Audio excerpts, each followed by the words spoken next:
Hello. My name is Moxie Marlinspike. I'm from the Institute for Disruptive Studies, and I'm going to talk a little bit about privacy today.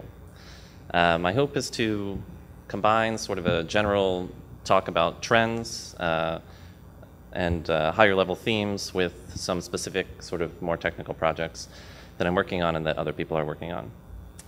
And so what I want to do is start by looking into the past, talking about the threats that people saw, the projects that we thought were important, the things that we were working on, and then talk a little bit about how I think that things are changing, and then look into the future, things that I'm interested in moving forward, trends that might continue, things that could be important in the future. So looking into the past, a lot of the technology narrative in the 1990s was dominated by this thing, the web browser. When Netscape first introduced Netscape Navigator, it was almost revolutionary, and a lot of people moved to capitalize on that knowledge. Specifically, one of the major stakeholders that wanted to protect their interests was Microsoft. And when they introduced Internet Explorer, the narrative sort of shifted from the web browser to this war between browsers, the browser wars. And we all know how that turned out. At the same time, there was another war that was happening. And it was much more subtle, but perhaps more important. And it was a war over this thing, the little lock icon, and more importantly, the technology behind it. Sorry. So on one side of this battle were the Cypherpunks. These were people who were interested in spreading this information widely. They wanted to share this information, cryptography, with everyone. And on the other side of this battle were the eavesdroppers. These were people that were interested in preventing the spread of this technology, preventing the spread of these ideas. And so the lines were drawn.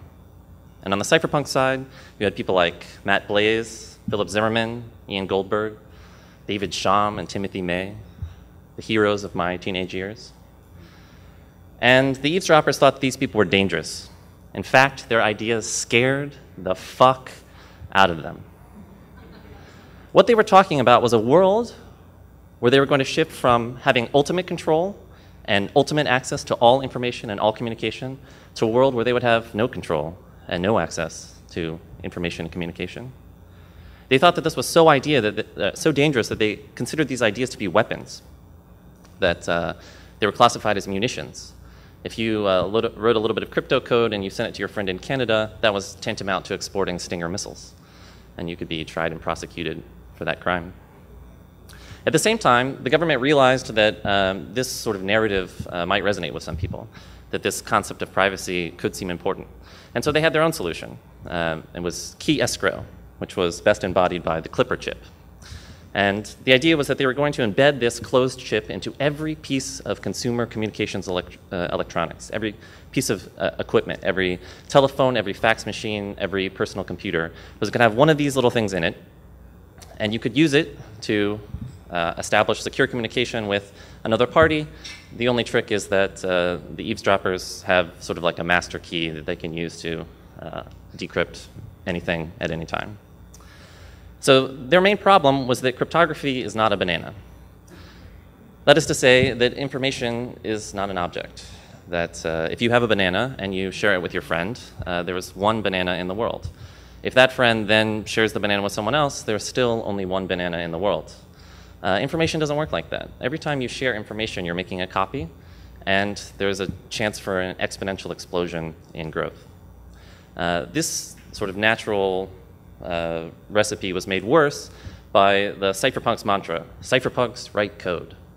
Their idea was that, plenty of good research had been done in academia, outside of government sectors for developing cryptography, but it was all mostly theoretical. It was all in papers, and that what they really wanted was software that actual people could download and use to communicate securely. And so they kind of went nuts. Some people moved to Anguilla, which is a Caribbean island that had very favorable laws in this light, where you could write crypto code and export it throughout the world without many problems. Other people came up with other strategies. Philip Zimmerman in 1995 published a book called PGP, Source Code and Internals.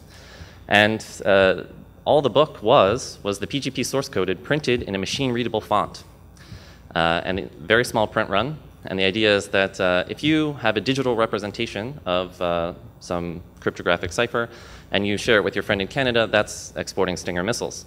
But if you print it into a book, then that is speech.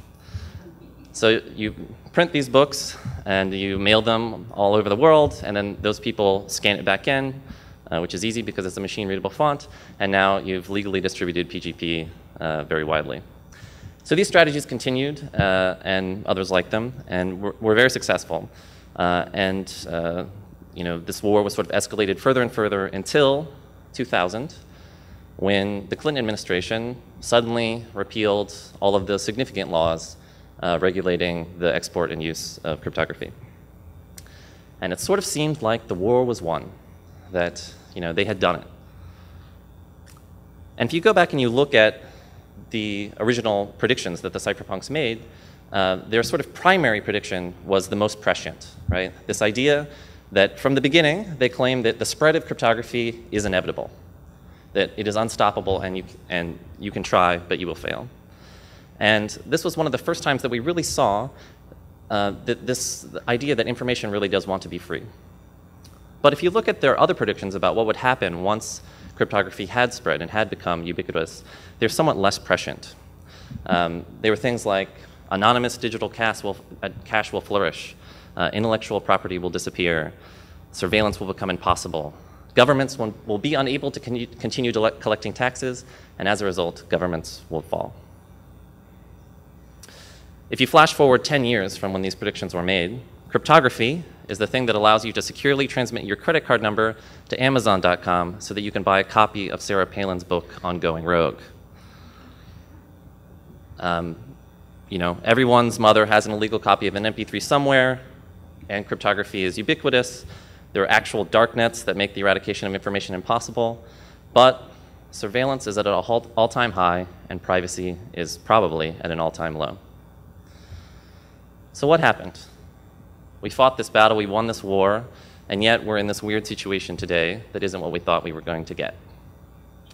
So I guess my thesis is that I think that in many ways the cypherpunks were preparing for a future. And the future that they imagined that they were going to get was fascism.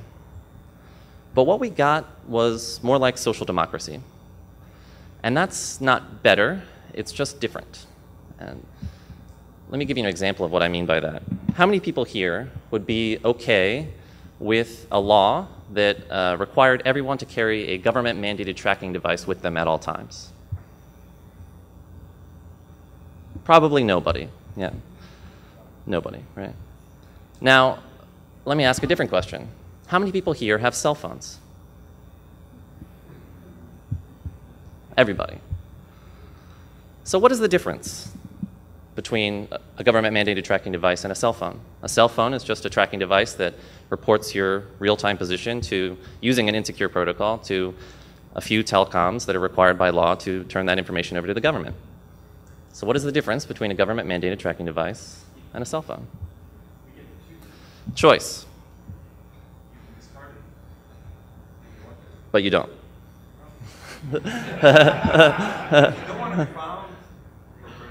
Right. But you don't, do you? Right. Right. Choice, I think, is the difference, right? That you choose to carry a cell phone, whereas you would be forced to carry this government-mandated tracking device. Now, I have a cell phone. Never in my wildest dreams did I think that I would have a cell phone. Why would I want one? It's a government, it's a tracking device. It operates over an insecure protocol. It's a mobile bug. It's, all of these things. Why would I want one of these things? Well, I think if you look at the way that people tend to organize themselves in groups and communities to collaborate, share information, that a lot of times there's sort of like informal networks that allow people to exchange information and collaborate. And there's this well-known problem, right, where if you introduce something like a GSM cellular network to this community and you start using it, you suffer from what's called the no network effect, right?